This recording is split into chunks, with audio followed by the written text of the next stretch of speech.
Bonjour Madame le maire, vous vous présentez à la mairie de Nouméa. Qu'est-ce qui vous donne aujourd'hui l'énergie pour 6 ans? Alors j'ai déjà de l'énergie. Et puis j'ai une volonté pour continuer à mener des actions qui sont au profit et des investissements au profit de tous. J'ai un bilan derrière moi et je crois que ce bilan il est incontestable. Chacun en peut mesurer les bienfaits. Et donc je crois que ça c'est une motivation parce que dans cette mandature qui arrive, j'ai deux projets qui tiennent la route. Ils ont été étudiés, ils ont été planifiés, parce que par les temps qui courent, vous n'avez pas le droit de faire des propositions farfelues. Voilà. Donc moi je le fais avec sérieux et avec solidité. Je crois que c'est ça qui me caractérise. Votre mandat a été marqué par des crises inédites, pandémie, tensions institutionnelles, émeutes. Qu'est-ce que ces périodes ont changé dans votre manière de gouverner la ville? Alors elles ont amené à avoir une réflexion, voilà, pour dire que tout pouvait basculer. C'est ce que tout le monde a constaté. De manière dramatique du jour au lendemain. Il a fallu gérer. Les crises ont été compliquées les unes après les autres sur cette mandature. On a eu le Covid, ensuite on avait commencé à avoir des baisses drastiques de nos finances, de nos ressources, et puis il y a eu les émeutes du 13 mai. Donc il a fallu gérer tout ça. Il a fallu le gérer avec sérieux, là encore. Et moi, je n'ai fait que me manifester après le 13 mai sur des messages qui étaient des messages d'apaisement parce que je voulais que cette ville reste stable. Et donc, on ne sort pas complètement indemne d'une chose comme ça. On est affecté quand on voit cette ville partir en fumée, quand on voit la détresse des gens et la crise sociale qui s'instaure à la suite de ça. On a de la peine, mais il ne faut pas lâcher prise et pour avoir surmonté ça, il a fallu du courage et de la solidité. La sécurité reste une préoccupation forte des habitants. Comment concilier fermeté et prévention dans une ville aussi diverse que Nouméa? Alors, le problème de la sécurité, et j'ai envie de dire qu'on ne joue pas avec la sécurité. Donc nous nous sommes organisés. Comme la ville est bien gérée, on a fait beaucoup d'économies sur le fonctionnement, ce qui nous a permis ces derniers temps de pouvoir embaucher 36 policiers supplémentaires, de corser le dispositif des stewards de proximité, les stewards urbains, qui étaient de 6, qui sont passés à 16, qui sillonnent toute la ville. Et c'est aujourd'hui le gage d'efficacité et de réactivité. Il se joue parce que nous avons noué des liens de travail exceptionnels avec la police nationale, qui n'était toujours pas évident à faire, mais nous avons réussi et donc aujourd'hui on travaille vraiment en symbiose parce que la sécurité c'est avant tout l'affaire de l'État et aujourd'hui ça fonctionne. Moi je ne peux pas mettre un policier derrière chaque personne, mais la police municipale est extrêmement complémentaire de la police nationale et c'est comme ça qu'on arrive à tenir la ville et de répondre quand il y a des problèmes d'incivilité, de cambriolage, etc. Mais ce que je voudrais dire, c'est que l'insécurité n'est pas seulement dans la ville de Nouméa.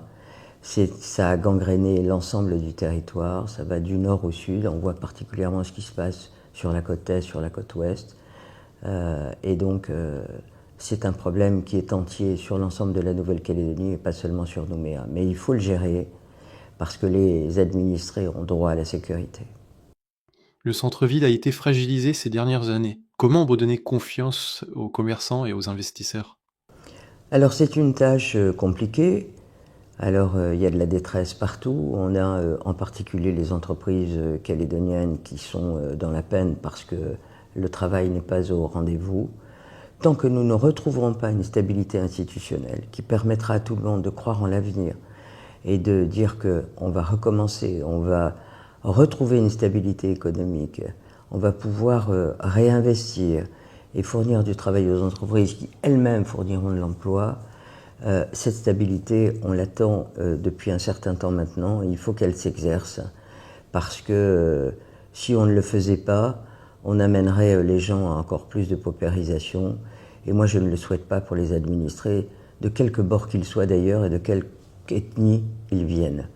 On est tous ensemble dans ce pays, on a tous envie d'avoir un pays stable et en paix, et donc il faut en passer par un accord. Et j'espère que chacun aura conscience, et je parie sur la sagesse des femmes et des hommes pour que ça arrive. Les émeutes ont laissé des traces visibles dans certains quartiers et dans le tissu économique. On en est où de la reconstruction aux Arufs? Alors la reconstruction, alors on pourrait estimer que ça ne va pas assez vite, et je comprends. Sauf que quand on a des bâtiments qui sont brûlés, je rappelle quand même que la commune de Nouméa a beaucoup souffert, on a eu 6 milliards, un peu plus de 6 milliards de dégâts. On a eu des médiathèques qui ont brûlé, des maisons de quartier, enfin beaucoup de bâtiments, 37 au total de bâtiments municipaux qui ont brûlé. Et donc il faut reconstruire. Sauf que quand vous avez des bâtiments, quand je dis que ça aurait pu se faire plus vite, d'abord, il faut toucher l'argent de l'assurance. 2, il faut faire des études bâtimentaires, parce que quand vous avez des bâtiments qui ont brûlé et que vous avez la moitié du bâtiment qui a brûlé, vous ne pouvez pas reconstruire sur un mur qui a noirci. Et donc il faut faire ces études bâtimentaires, elles sont désormais terminées. Et donc le budget que nous avons voté pour cette année, il y a 3 jours au conseil municipal, comprend 882 millions d'engagement pour reconstruire. Nous sommes à la consultation des entreprises aujourd'hui, donc les choses sont dans les clous et ça va commencer, bien que l'année dernière, on a surtout racheté des véhicules puisqu'on a eu plus de 100 véhicules brûlés et donc on mettait nos services à mal, en particulier nos ateliers municipaux, donc on a fait le nécessaire pour commander les véhicules. Maintenant, on est vraiment dans la phase de reconstruction de nos bâtiments qui ont été brûlés. Nouméa continue de se transformer. Comment trouver l'équilibre entre densification, qualité de vie et préservation des espaces naturels? Alors c'est quelque chose sur lequel j'attache beaucoup d'importance. J'ai commencé à la première mandature à faire en sorte qu'on ne construise pas ces fameuses barres sur le parc urbain de Sainte-Marie, parce que j'avais toujours voulu, alors que j'étais dans l'opposition municipale, et je disais à mon prédécesseur, il faut redonner ce terrain aux Nouméens parce qu'il faut encore des espaces de détente. On a fait la passerelle qui mène aussi dans la mangrove de Wemo. On a refait Lansvata, on a fait le parc de la Polyclinique, et tout ça sont des espaces aujourd'hui qui sont à privilégier parce que tout le monde y vient. Qu'on soit des quartiers nord, qu'on soit des quartiers sud, de l'est, de l'ouest.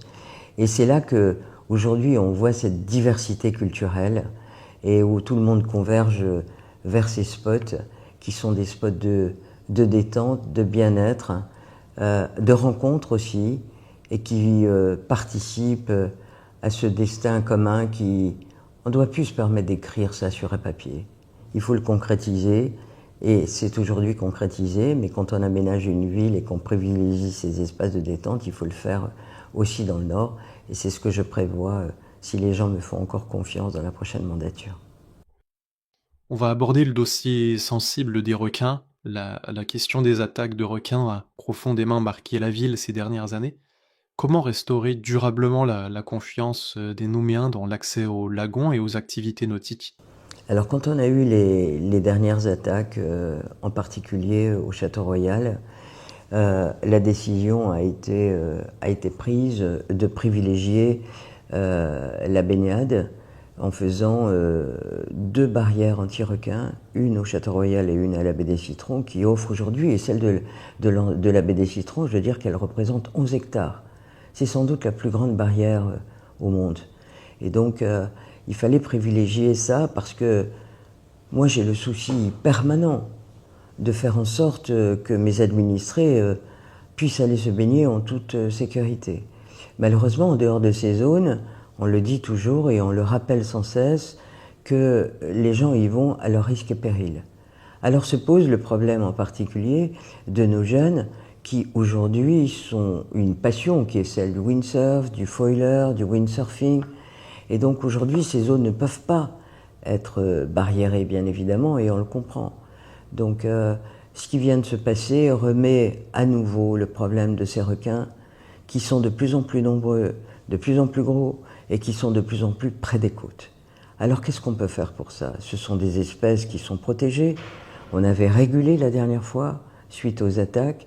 Je crois qu'il faut qu'on recommence la régulation. Moi, mais deux sujets côte à côte. Pourquoi régule-t-on aujourd'hui les cerfs qui font des ravages dans nos forêts? On nous parle de plantes endémiques. Il faut privilégier tout ça. Mais aujourd'hui, nos forêts sont endommagées, les cultures sont endommagées. Il y en a beaucoup trop. Et donc, on régule sans que ça pose de problème à personne. Aujourd'hui, on doit se poser la question de la même manière que pour les cerfs. Est-ce qu'on doit faire attention et essayer de faire en sorte que les administrés soient protégés? Alors, de quelle manière on les protège? On les protège sans doute par de la régulation.